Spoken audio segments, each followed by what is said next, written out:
wafdi ballaaran oo ka socda midowga Yurub ayaa maanta magaalada Berbera u yimi indhayn la xidhiidha mashruuca waxbarashada ee ay maalgelintiisa bixiyaan waxaana wafdiga weelinayay mas'uuliyiin ka socday hay'adda caalamiga ah ee Save the Children iyo African Education Trust oo iyaguna mashruucan waxbarashada ee midowga Yurub si wada jira u fuliya sidoo kale waxa iyaguna kormeerkan mashruuca waxbarashada wafdigan kala qayb qaadanayay agaasimaha waaxda manaahijta iyo tababarka macallimiinta ee wasaaradda waxbarashada Soomaaliland iyo waliba maamulka waxbarashada ee gobolka Saaxil sidoo kale waxa iyaguna wafdiga kamid ahaa xubin ka socotay hormoodka kuuliyadda waxbarashada ee jaamacadda Camuud waxaana kormeerkooda ay ka bilaabeen wafdigaasi dugsiga sare ee Cabdisalaan ee magaalada Berbera iyagoo dugsigaas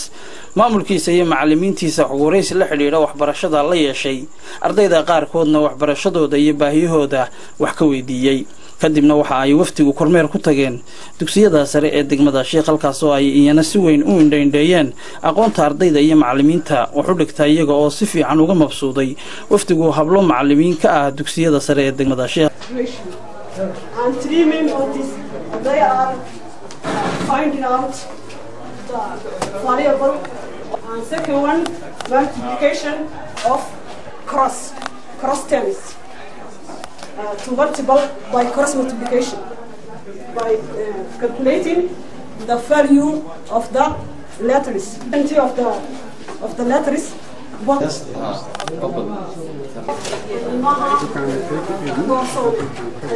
Yeah, I want to do it from here. It was September 2010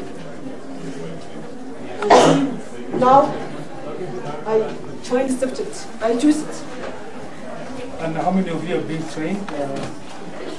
under your program? How many female teacher trainees? There are 27 guys. 27 female. My classmates. Oh, okay. Yeah. They are all girls. Who supports the program? And do you know who funds the program? Who supports the program? Save Children. Save the Children? I know, I understand she's the product of Adam Musa.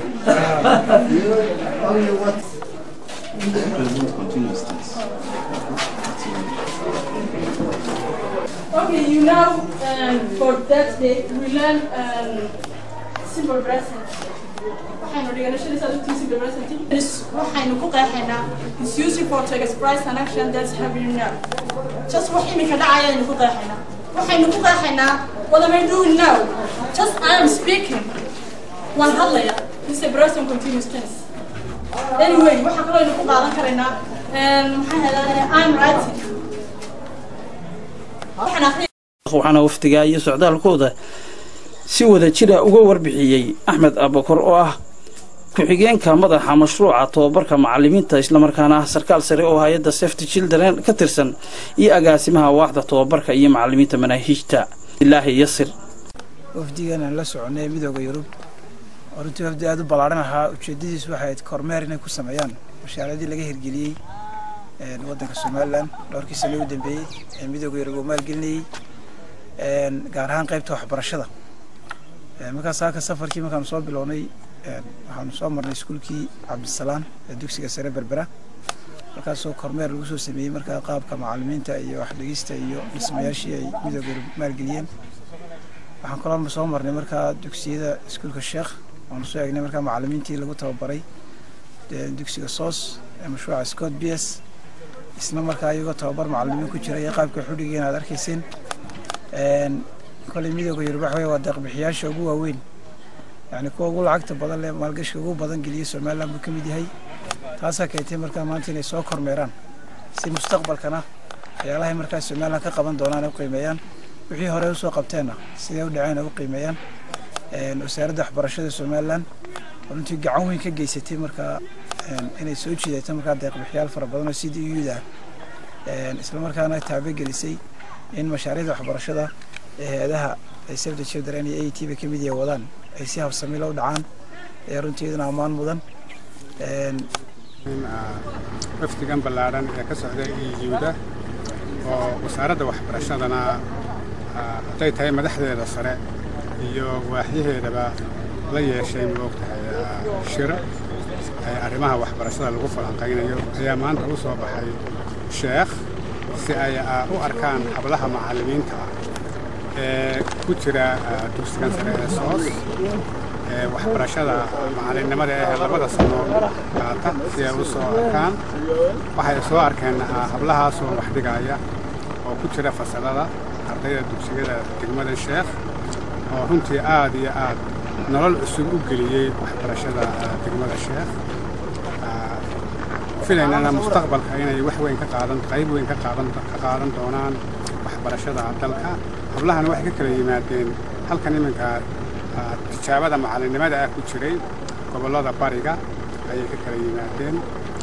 markay iminka dhamaystaan bishan dhamaadkeedana waxbarashada loo qaban doono xaflad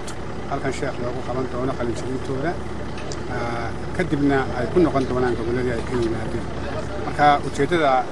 socdaalkan EUda aan la socono haddaan nahay waxbarashada gobolka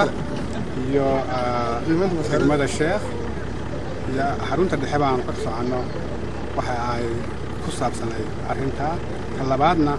inay soo arkaan mashaariicda ka socda gobolkan saaxil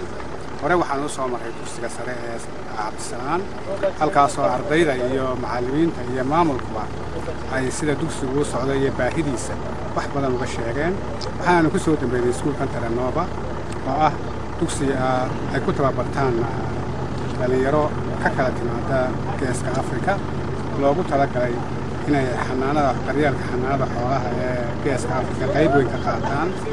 oo ugu dambeyn safarka iyagu ku soo gabagaboobay. Bismillaahi Rahmaani Rahiim waxaan maanta halkan ku soo dhaweynaynaa wafdi ballaaran oo ka socda midowga Yurub oo ay u heliyaan saraakiisha wasaaradda waxbarashada saraakiisha hay'adda Save Children saraakiil hay'adda IAT iyo madaxda jaamacadda Amuud iyo dhammaan wafdi ballaaran oo ka socda Hargeysa ujeedada ugu weyn ee halkan ay u yimaadeen waxa weeyaan inay qiimeyn iyo kormeer ku sameeyaan mashaariicdii midowga Yurub ay siin jireen ee ku saabsanayd waxbarashada marka waxaan u soo dhaweynayaa maanta halkan aad iyo aad baan u soo dhaweynayaa wafdiga dhamaantii waxaan leeyahay sidii uu canayd ee quruxda badnayd ee hore waxbarashada u taageeri jirteen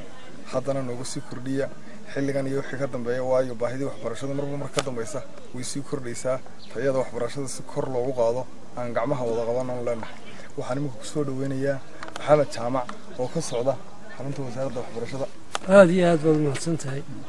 gudoomiyaha waxbarashada gobolka Saaxil waxaan leeyahay aad u mahadsan yahay waxa kale oo aad ugu mahadcelinayaa hay'adda Save the Children iyo AAT oo nagala soo qayb qaatay hogaaminta wafdigani waxa weeye sida uu idin sheegay gudoomiyuhu wuxuu ka socdaa hay'adda midowga Yurub ama EU waxay yiraahdeen waxaan eegaynaa oo soo kormeeraynaa soo monitor gareynaynaa dhulkii qiyaastii aan fanka ku bixinay hay'adihii implement gareynayna way naga socdaan annaguna haddaan wasaaradda waxbarashada nahay waxaanu aad iyo aad ugu hambalyeynaa EUda inay daba socoto wixii ay soo gudbiyeen ama gargaarkii yaraa ay soo gudbiyeen sida wax loogu qabtay iyo halka uu marayo waxaan aad iyo aad u hambalyeynayaa hay'adda Save the Children oo aan macallimiintii loogu tababaray SOS ee hablaha ahaa oo aan soo qiimeynay oo aan aragnay inay yihiin macallimiin rasmi ah kolay safarku maanta buu ahaa laakiin wuxuu ku koobnaa in la eego waxyaalaha hore loo qabtay wixii ka qabsamay iyo wixii mustaqbalka كل هذه الدنيا سين مدحها هوري على شيء وسارد waxbarashada iyo qaybida kala duwan santarka iyo xaggan gobolka Saaxil iyo sidoo kale hay'adda SAF iyagana shaqo runtii waxa uu iftigan iyo ujeedinka ay u socdeen annagu amuud ahaan runtii waan la shaqayn jirnay gobolka Saaxil si gaar ah haday tahay barnaamijyada kala duwan ee jaamacadda ay bixin jirtay ee gaarkana ay u maalgelin jirtay waxa weeyaan EUD ayna la fulin jireen wasaaradda waxbarashada iyo sidoo kale waxa weeyaan hay'adda SAF-ta socodkan ugu dambeeyay runtii qayb baan ka ahayn waftigan oo waan kala qayb galnay horeyna waxaan ugu joognay kormeer hawleed oo annaka iyo SAF-ta iyo wasaaradda waxbarashada aan ka wadnay hablo 30 ah oo halkan lagu tababarayay ahaana kuwa ay maalgashigeeda bixisay saa hore loo sheegay EUdu fulinteedana ahayd iskuulka SOS secondary-ga iyadoo markaa ay dabagalka iyo dhandeenta iyo horumarinta ay ku hayaan jaamacadda Amuud si gaar ah dhinacana kala socoto markaa wasaaradda waxbarashada iyadoo heer gobol iyo heer degmo iyo heer markaa qaranba runtii markaa waxaan u mahadnaynaa wasaaradda waxbarashada runtii iyadu ka mas'uulada waxbarashada si guud waddankeenan si gaarana hay'adaha gaarka loo shaqeeya jaamacadaha oo SAF ay kow ka tahay hadda oo gaar ahaan mashruucan education-kan iyadoo muddo runtii boqolkiiba waxa weeyaan 90 inay gacanta ku hayso waddanka iyo sidoo kale waxa weeyaan hay'adaha markaa iyaguna maalgelinaya isagoo markaa mahadnaq wax iska leh waxa weeyaan cid kastoo ka qayb qaadanaysa mashaariicdaas markaa inay si qumaati ay u socdaan oo dadka deegaanka ay ku jiraan macallimiinta ay ku jiraan markaa cid waliba markaa halka aniga soo koobiyo runtii waxa weeyaan waxbarasho in hore loo mariyo waxa weeyaan waxa u baahan tahay dhinacyo fara badan runtii dhinacyada maanta way socdaan oo shaqaynayaan haday tahay jaamacadaha haday tahay wasaaradda haday tahay hay'adaha haday tahay bulshada dhammaantood ilaahay waxaan ka rajaynayaa markaa inuu inoo soo wado insha Allah ta'ala